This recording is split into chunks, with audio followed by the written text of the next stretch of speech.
السلام علیکم viewers, programme دیکھ رہے ہیں آپ براس ٹیکس اور میں ہوں آپ کی ہوسٹ معروف قریشی. ہمارے ساتھ موجود ہیں ہمارے اینالسٹ جناب زید حامد صاحب. السلام علیکم سر. ویورز، براس ٹیکس میں خلافت راشدہ کا سلسلہ جاری ہے. آج جس موضوع پہ ہم بات کریں گے وہ انتہائی اہمیت کا حامل ہے. ماڈرن ڈیموکریسیز میں جوڈیشل سسٹم کی کیا ویلیو ہے یا کیا اس کے ایٹریبیوٹس ہوتے ہیں، اس حوالے سے ہم بات کریں گے. اور اس میں جو آپ کی دلچسپی کے جو عنصر ہوگا وہ یہ ہے کہ جوڈیشل سسٹم نہ صرف اپنے ملک کا بھی ڈسکس کریں گے بلکہ اس وقت جو کرنٹ جوڈیشل سسٹم جو ڈیموکریسی سو کال ڈیموکریسیز میں پریویل کر رہا ہے اس کو بھی ہم ڈسکس کریں گے اور پھر آبویسلی اس کا کمپیریزن کریں گے ہم خلافت راشدہ کے سسٹم میں. اور زید صاحب آج کچھ بہت ہی انٹرسٹنگ فیکٹس اور فگرز بھی ہمارے سامنے لے کر آئے جو میں چاہوں گی زید صاحب کہ بنا کسی ٹائم تھوڑا سا بھی ویسٹ کیا پلیز ہماری آڈینس کے ساتھ شیئر کریں. دیکھو مارو، ہم لوگ یہ مشن جو ہم نے خلافت راشدہ کو ایکسپلین کرنے کا شروع کیا ہے اس کی کوئی وجہ ہے، اور وجہ اس کی بالکل واضح ہے کہ پوری انسانیت آج تکلیف میں ہے. یعنی انسان پر اس سے زیادہ ظلم انسانیت کی تاریخ میں کبھی نہیں ہوا کہ مشرق اور مغرب میں دونوں طرف، چاہے وہ ڈیموکریسی اور ڈکٹیٹرشپ کے نام پہ ہو یا کیپٹلزم یا کمیونزم کے نام پہ ہو یا بادشاہتوں کے نام پر ہو، اس قدر ظلم انسانیت پر کیا گیا ہے کہ انسان کی تاریخ میں اجتماعی طور پر کبھی انسانیت کو اتنا غلام نہیں بنایا گیا. ہمیشہ یہ ہوتا تھا کہ ایک علاقے میں ظالم لوگ آیا کرتے تھے، ایک خطے میں ایک حکومت ظالموں کی بنتی تھی، باقی انسانیت محفوظ ہوتی تھی ان کے شر سے.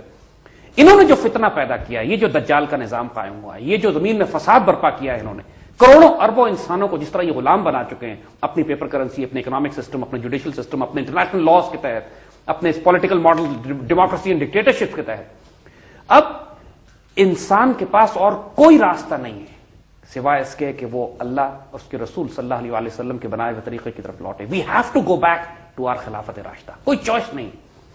اگر دنیا میں کوئی بھی ماڈل انسانیت کی فلاح کے لیے اب کام کرے گا اس کی بنیاد خلافت راشدہ پہ ہوگی. ہم اتنے پرفیکٹ انسان نہیں ہیں جتنے خلافت راشدہ کے صحابہ کرام یا اللہ کے رسول صلی اللہ علیہ وسلم کی براہ راست تربیت یافتہ جماعت ہے، لیکن اگر ہم اس ماڈل کے قریب بھی پہنچ سکیں، اس کا اشر اشتیر بھی ہم نے اپنے معاشرے میں قائم کر لیا تو اتنا امن قائم ہو جائے گا، اتنی خوشحالی آ جائے گی، اتنی عافیت ہوگی، عزت اور آبرو اتنی محفوظ ہوگی انسانوں کی کہ لوگوں کے تصورات سے، ان کے خیالات سے یہ بات باہر ہے اس وقت سمجھنا. لیکن ہم کمپیریٹو انالیسس کر کے مثالیں دے کے سمجھانا یہی چاہتے ہیں. دیکھیے، جب ایک دفعہ یہ واضح ہو جائے کہ جو ایگزسٹنگ سسٹم ہے یہ ڈیکیڈنٹ ہے، یہ گل چکا ہے، سڑ چکا ہے، اب یہ قابل نہیں ہے کہ اس کو چلایا جائے، تو جو لوگ اس سسٹم کی وفاداری میں مرے جا رہے ہیں ان سے جب یہ پوچھو کہ اس کو ٹھیک کیسے کرنا ہے تو ان کے پاس کوئی علاج نہیں ہے. جب ان سے یہ کہو کہ ہم شریعت کی طرف جاتے ہیں، اللہ رسول سے پوچھتے ہیں کہ اس انسانیت کو چلانے کے لیے کون سا نظام بہتر ہے، تو وہ کہتے ہیں کہ یہ پتھر کے زمانے میں لے جانا چاہتے ہیں اور یہ تو شریعت کے قوانین آج کے دور میں اپلائی ہی نہیں کیے جا سکتے کیونکہ ان کے نزدیک شریعت صرف ہاتھ کاٹنا اور کوڑے مارنا ہے، اس سے اوپر تو ہے ہی نہیں ان کے نزدیک کچھ مسئلہ. کیونکہ انسان سازی، کردار سازی، معاشرہ سازی، عدلیہ کا نظام کیا ہے، اکنامک سسٹم کیا ہے، کیپٹل اور معاشرے کے اندر اکاؤنٹیبلٹی کیا ہے حکمرانوں کی، ڈیموکریسی اور ڈکٹیٹرشپ کے مقابلے میں شرعیت کا نظام کیسے ہے اور کنسنسس کیا ہے، ان سب چیزوں کا تو ان کو خواب میں نہیں پتا، یا جو پتا ہے بلکہ ہم یہ کہیں گے کہ بہت ان کے جو اسمارٹ اور ہوشیار لوگ ہیں ان کو جنرلی پتا ہے کہ ہمارے پاس جو سسٹم ہے وہ آلٹرنیٹ بھی ہے، بہتر بھی ہے، اور اس is for reaching, for superior, for spiritual, جس کو علامہ اقبال نے جس کانسیپٹ کا نام اسپرچل ڈیموکریسی یا بیناولنٹ ڈکٹیٹرشپ دیا تھا. یہ جمہوریت ہو تو روحانی ہو، ڈکٹیٹرشپ ہو تو بیناولنٹ ہو، اور یہ وہ کانسیپٹ ہے کہ ان کے خواب و خیال میں بھی نہیں آتی، جس کی بات کرنا نہیں چاہتے اگر سمجھتے بھی ہیں. ہم نے پچھلے اپنے پروگراموں میں خلافت کی تمام اسپرچل ڈائمینشن، خلافت کی ہم نے تمام روحانی اساس پہ بات کرتے ہوئے ہم نے اس کے پولیٹیکل ماڈل کی بات کی تھی، کمپیریزن کیا تھا کہ آج کی ماڈرن پارلیمنٹری ڈیموکریسیز یا ڈکٹیٹرشپس کو خلافت کے نظام کے مقابلے میں کس طرح کمپیریزن کیا جاتا ہے. اور پھر ہم نے یہ دیکھا تھا کہ جو خلافت کا ماڈل ہمارے سامنے، اعلیٰ ترین انسان جو کائنات کے تھے، ان سے بہتر انسان تو نہیں پیدا ہو سکتے اب، جو حضور کے اپنے تربیت یافتہ ہیں صحابہ کرام،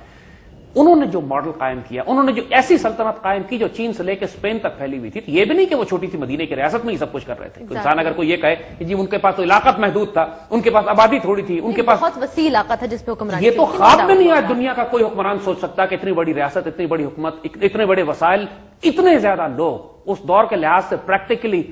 ایک آدھی نہیں تو کم از کم آدھی سے تھوڑی کم آبادی جو پریکٹیکلی جن خطوں میں بستی تھی وہ مسلمانوں کے کنٹرول میں آ چکے تھے. تمام دنیا کے آبی راستے، تمام دنیا کے وسائل اور خزانے، دنیا کی ہر نسل کے لوگ، ہر ذات کے لوگ، یعنی چین سے لے کے یورپینز پریکٹیکلی جب مسلمان ریاستوں میں بستے تھے تو یہ تو کوئی دلیل اب نہیں ہے کسی کے پاس کہ ہمارے پاس قومیں مختلف ہیں، زبانیں مختلف ہیں، علاقہ بہت بڑا ہے، وسائل کی کمی ہے، لہذا اس وجہ سے ہم یہ آج شریعت کے نظام کو امپلیمنٹ کریں گے تو یہ پتھر کے دور میں جانے والی بات ہے. انہوں نے بہت اچھے نظام قائم کر کے دکھا دیے ہیں کہ سب کچھ ہو سکتا ہے، لیکن یہ بدنیت لوگ ہیں، ان لوگوں کی نیتیں بھی ناپاک ہیں، ان کے عمل بھی ناپاک ہے، ان کا رزق بھی حرام ہے، اس لیے یہ کرنا نہیں چاہتے. کیونکہ جو کچھ ہم نے دیکھا ہے کہ جو اکاؤنٹیبلٹی ہے ایک پولیٹیکل پروسیس میں، ایک مسلمان پولیٹیکل پروسیس میں، خلافت راشدہ کے نظام میں جو حکمرانوں کی اکاؤنٹیبلٹی ہے، جو ممبر آف جو شورا کے جو اراکین ہیں، پارلیمنٹ آج ایم پی اور ایم این ایز جو بنتے ہیں ہمارے، جو کیبنٹ کے لوگ ہیں، جو گورنرز ہیں، جو ذمہ دار لوگ ہیں، ان کی جو اکاؤنٹیبلٹی وہ اتنی شدید ہے کہ یہ لوگ برداشت نہیں کر سکتے. ان کی کرپشن ماری جاتی ہے، ان کی حرام خوریاں ختم ہوتی ہیں، ان کے یہ ناپاک لائف سٹائل جو ہے ان پہ زد پڑتی ہے. لہٰذا یہ اللہ اور اس کے رسول کے قانون کو رد کرتے ہیں صرف اس لیے کہ ان کی ذات پہ چوٹیں آتی ہیں. اور یہی سارا نظام ہم سے کہا گیا ہے کہ ڈیموکریسی لاؤ کہ دنیا میں سب سے اعلیٰ جو نظام حکومت ہے وہ ڈیموکریسی ہے. یہی کہا جا رہا ہے نا ہمارے انٹلیکچوئل آج کل، یہ مطلب کہ کوئی پریکٹیکلی آپ کے پاس اور یہی ان کی زبانیں سوکھ گئی ہیں بالکل یہ بات ثابت کرنے کے لیے. اور ڈیموکریسی کی حقیقت ہم نے آپ کو، علامہ اقبال نے بھی جو ڈیموکریسی کی حقیقت بتائی اور ہم بھی دیکھ چکے ہیں، اب اچھی طریقے سے ڈسکس کر چکے ہیں کہ ویسٹرن ڈیموکریسیز کیا ہے، اور اس نے پوری دنیا میں جو تباہی اور برباد کی، تباہی لے کر آئے، انسانوں کو تباہ و برباد کیا ہے، زمین میں فصل اور نسل کو جس طرح ختم کیا ہے ان لوگوں نے، اور جو کر رہے ہیں ابھی بھی، چاہے وہ ڈکٹیٹرشپ کے نام پہ کریں، ڈیموکریسی کے نام پہ کریں، یا بادشاہتوں کے نام پہ کریں، فساد برپا کرنے کی صرف فساد ہے پوری دنیا میں. یہ کہا جاتا ہے کہ دنیا میں ڈیموکریسی اس لیے اچھا نظام ہے کہ دو ڈیموکریسیز کبھی آپس میں جنگ نہیں کرتی. یہ بڑا ایک اسٹیریوٹائپ قسم کا ایک مقولہ ہے کہ democracies never fight with each other. Why they don't fight with each other? Because وہ پوری دنیا میں فساد برپا کرنے میں اتنی مصروف ہوتی ہیں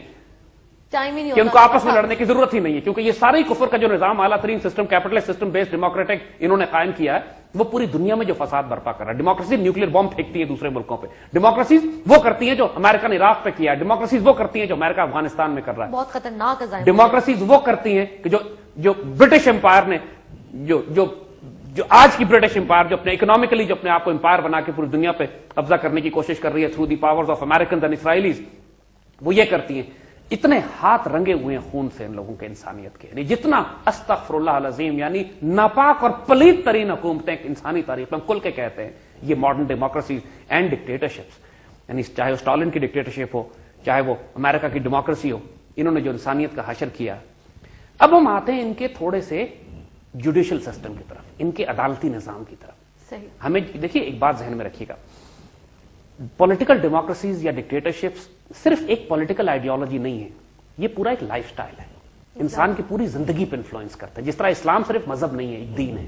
ایک پورا لائف سٹائل ہے اسلام، ایک نمونہ آپ کے سامنے، ایک پورا آپ کو اپنی زندگی کے ہر حصے پر وہ انفلوئنس کرتا ہے. چاہے وہ اس حد سے لے کر کہ آپ نے باتھ روم میں کیسے جانا ہے اور کون سی دعائیں پڑھ کر جانا ہے، رات سونے سے پہلے آپ کون سی دعائیں پڑھیں گے سے لے کر آپ نے پوری دنیا میں گلوبل اکنامک سسٹم کیسے قائم کرنا ہے، ایچ اینڈ ایوری ڈائمینشن اسلام میں ڈیفائن کی ہوئی ہے. بالکل. یہ مذہب تو نہیں ہے نا، یہ دین ہے، اللہ کا دیا ہوا پورا نظام حیات ہے. تو یہ ہر ایسپیکٹ میں متصادم ہوتا ہے ماڈرن سسٹم سے، ڈیموکریسی سے، ڈکٹیٹر سے، بادشاہتوں کا کوئی ایسپیکٹ آپ اٹھا لیں، اسلام اس کے سامنے کھڑا ہو کے ایک آلٹرنیٹ ماڈل پیش کرتا ہے. اور یہ ہر ایسپیکٹ میں اسلام کو ایک خطرہ تصور کرتے ہیں، اسی لیے کیونکہ اسلام نے ایک پیرلل پولیٹیکل سسٹم بھی دیا ہے، ہم نے ایک آلٹرنیٹ جوڈیشل سسٹم بھی دیا ہے، ہم نے ہمارے اسلام کے اندر ایک آلٹرنیٹ ایک اکنامک ماڈل بھی ایگزسٹ کرتا ہے، اور ساتھ ساتھ ہم ایک پورا نئی سوسائٹی کریٹ کرتے ہیں، نیا social and moral and spiritual order دیتے ہیں جو ان کے پاس ہے ہی نہیں. تو یہ اس وجہ سے اسلام سے خطرہ کھاتے ہیں، اس وجہ سے ان کی جان نکلتی ہے اسلام کے نام لینے سے. اور یہ اس کو اس بات میں بند کرنا چاہتے ہیں، جو آرگومنٹ کنکلوڈ کرتے ہیں کہ آپ اسلام کی بات کرتے ہیں تو ان کا سب سے پہلے یقین کیجئے ان سارے بقراتوں کا ایک ہی سٹیٹمنٹ ہوتا ہے کہ آپ پاکستان میں اگر اسلام لے آئیں گے تو کون سا فقہ نافذ کریں گے، یہاں تو اسلام کی تشریح ڈیفائن نہیں ہے. اس پر بحث کو کنکلوڈ کرنا چاہتے ہیں، بالکل سرفیس. بالکل صحیح. بات یہ ہے کہ ہم کون سا مسلمان فقہ ہے جو یہ کہتا ہو کہ سود اور ربا کا نظام چلنا چاہیے، کون سا مسلمان فقہ ہے جو یہ کہتا ہے کہ مسلمان ملکوں کو بغیرت فارن پالیسی بنانی چاہیے، کون سا مسلمان فقہ ہے جو یہ کہتا ہے کہ جوڈیشل سسٹم ایسا ہونا چاہیے کہ عدل اور انصاف ہی نہ ملے کسی کو، کون سا مسلمان فقہ ہے جو یہ کہتا ہے کہ شورا اور عدل کے تحت ایک اعلیٰ ترین حکمران، اعلیٰ ترین نیک اور پاکیزہ حکمران نہیں ہونا چاہیے ہمارا. یہ فقہ کے مسئلہ ہی نہیں ہے، اختلاف ہی نہیں ہے ان پہ. یہاں پہ فقہ کے اختلاف اگر ہیں بھی تو بہت معمولی ہے، لوسٹ لیول کے ہاتھ یہاں باندھے جائیں یا ہاتھ سینے پہ باندھے جائیں، اس سے کوئی پولیٹیکل اکنامک سوشل سسٹم اسلام کا افیکٹ نہیں ہوتا. لیکن ان چیزوں کو بھی ہوا دے کے بڑے ایشوز بنایا جاتا ہے، انہیں کو ہوا دی جاتی ہے، بڑے ایشوز پہ تو بات ہی نہیں کرتے. بالکل.